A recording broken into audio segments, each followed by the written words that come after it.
Welcome to Leka Eto Speak YouTube channel. Thanks for watching. Please don't forget to subscribe.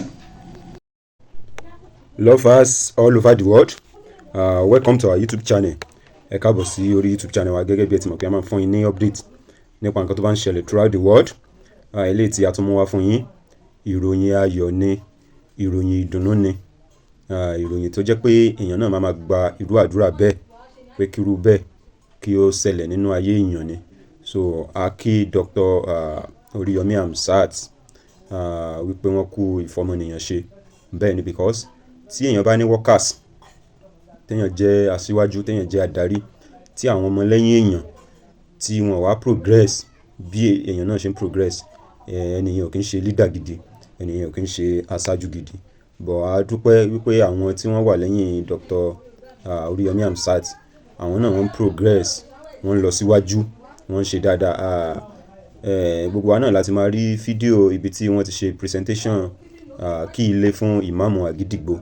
So ẹnìkan náà ni ó tún ṣí ilé tí wọ́n tún bá ṣàdúrà yìí nínú àwọn workers Agidigbo. Then wọ́n ní ọ̀rọ̀ ilé ayé ó gba sùúrù, ó gba kéèyàn ní perseverance, kéèyàn tún ní ìfaradà.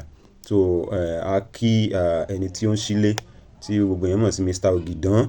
Ẹ rí i pé inú ẹ̀ dùn gan.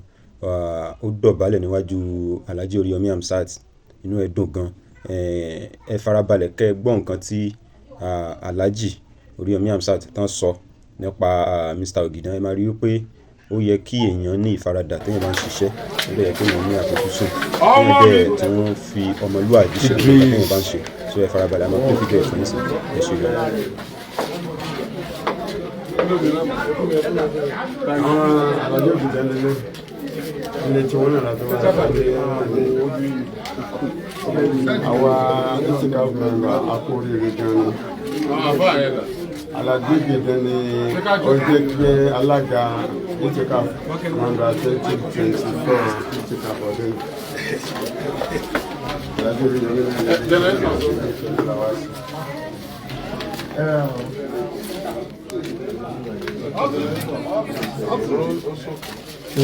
múná wọlé ni.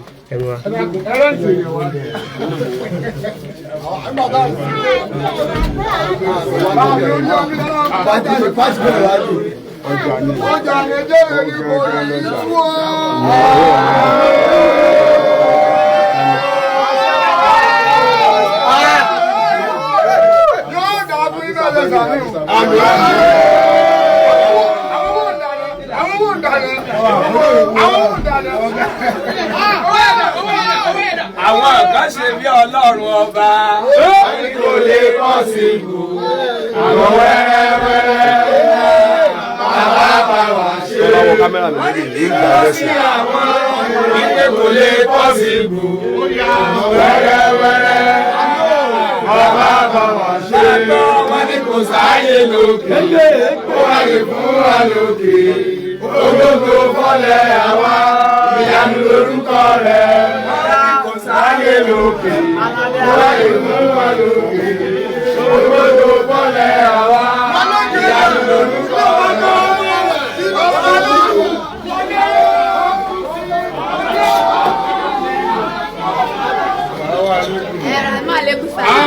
Àǹtí ẹ̀rọ àwọn ẹ̀dúkú. Assalamu alaikum baba. Yes sir. Congratulations baba. Let's give it a shot.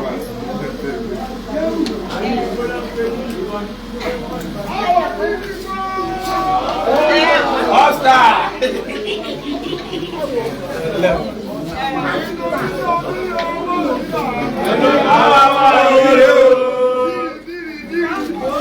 Bàbá kọ̀ọ̀kọ̀ ní ọ̀rẹ́ yẹn.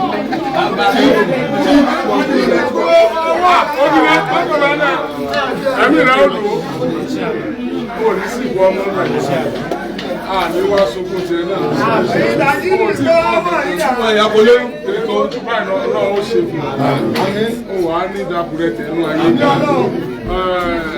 Ó kò sí jẹ́ tọ́lọ́ gbogbo tó tàbí jáde lórí àríwá àtàwọn ìyàwó ẹ̀ Ọlọ́run ní ìdàrú. Ó dáadáa téèyàn ṣe é dá ayé kó tún ṣe. Ilẹ̀ bí yóò gbé ọ.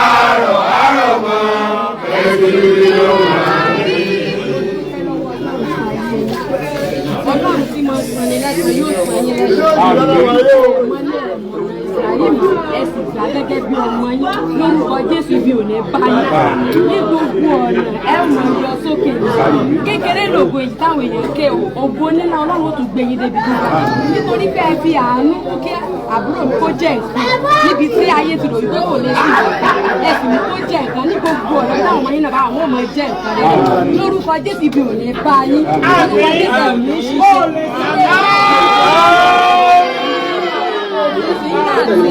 Bàbá kú àbí wọ́n láti ṣe máa ṣe àmì ìgbà.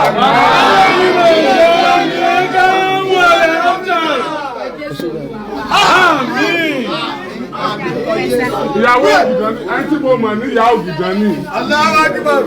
Ọmọ ẹ̀pọ̀n káàkiri ni kí ìyá rẹ̀ tó kú ní ti ń ṣe ìyá rẹ̀. Wọ́n wá ṣe Christian, wọ́n tún ṣe Christian ni. Christian, devoted Christian. Wọ́n dẹ̀ dúró tì í, Ọlọ́run bá mi dúró tẹ̀ yín. Ọlọ́run ò ní fi yín lẹ̀. Ọlọ́run tí ò jẹ́ jèrè ti dúró lẹ̀ kò ní jẹ́ jèrè ti dúró lẹ̀. Ó ṣe bẹ̀rẹ̀ ni ẹ mọ̀ fi yan gbìyànjú.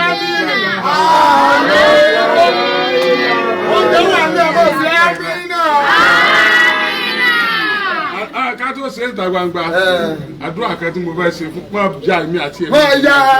Ìyá dáadáa. Ìyá dáadáa. Ìyá alábùbáríkà ni. Ìyá dáadáa. Ìyàwó téèyàn máa ń yan gan ni o. Bẹ́ẹ̀ni, dìde. Gbé fún. Gbọ́sà. Ó ṣe tọrọ ọmọ. Ọlọ́run gbọ́. Ó ṣe yan gan. Wàláhì. Ọmọ dáadáa ni o. Allah.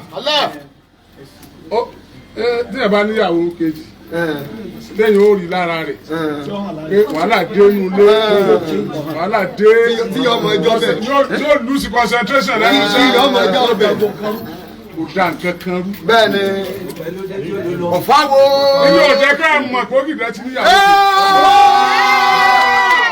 ó dúró tì í ó sọ̀pọ̀tì ẹ̀ ó kó mọ́ra kódà àwọn tó jẹ́ ìyá ògìdá gan ni kí ló dé ṣé n tó kù ni ṣé n tó kẹ́ ni àmúlògìdá fọkàn balẹ̀ torí tọkàn tí wọ́n ń retí ń ọfẹ dé yóò dé bẹ́ẹ̀ tẹ yẹn. torí tí ìyá ìfẹ́ fọkàn náà lè lè sáwọn òkú tó sì tó mọ́ọ̀kì ẹ̀jẹ̀ sí alhamdulillah. ilé ìyẹsẹ̀ kí ni. ó fọ́ mọ́ọ̀kì.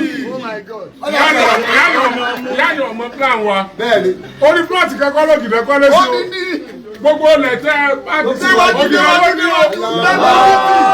ayé ṣọ́ọ̀bù tún wà ayé dúplẹ̀tì tún wà.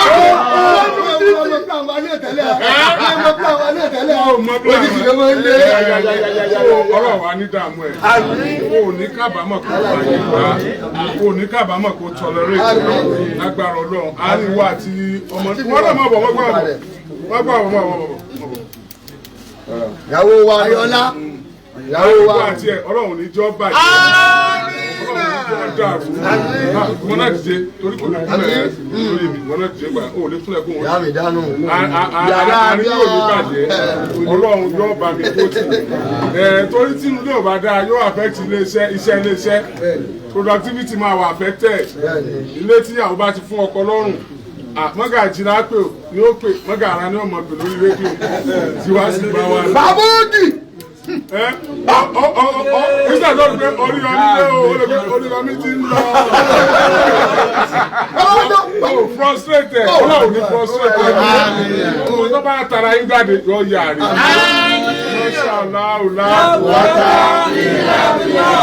Kí yọ máa jẹ́ signal.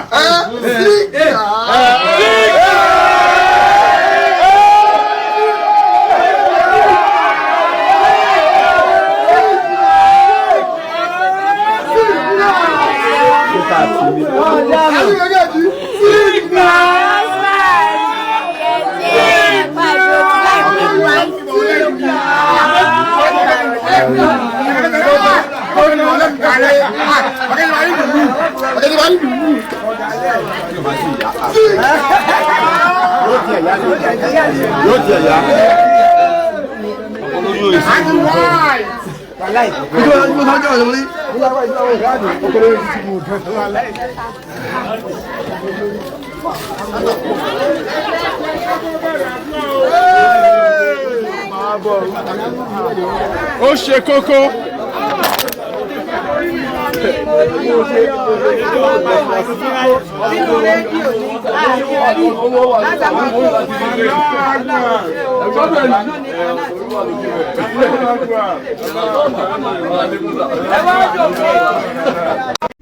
Lovers all over the world, a lérò pé ẹ farabalẹ̀ wo fídíò tí a post yìí. Ní comment section ẹ jẹ́ ká mọ fíù yín, nǹkan tẹ́ ẹ rí sọ nípa gbogbo àwọn nǹkan tó ṣẹlẹ̀ nínú fídíò, nǹkan tí Alhaji Oriyomi Hamzat sọ. Ẹ jẹ́ ká mọ opinion yín, ká mọ ní tó ń ṣẹlẹ̀ lọ́dà comment section. And then ntí ẹ rí i pé iyì, ìdùnnú, àpọ́nlé ni gbogbo àwọn èèyàn fi túyàyà tẹ̀lé Oriyomi Hamzat lọ síbi ìsílẹ̀ ọ̀kan lára àwọn workers wọn. Ẹ rí i pé gbogbo wọn ń dunnú, wọ́n ń yọ̀ because wọ́n fìfẹ́ bára wọn lò.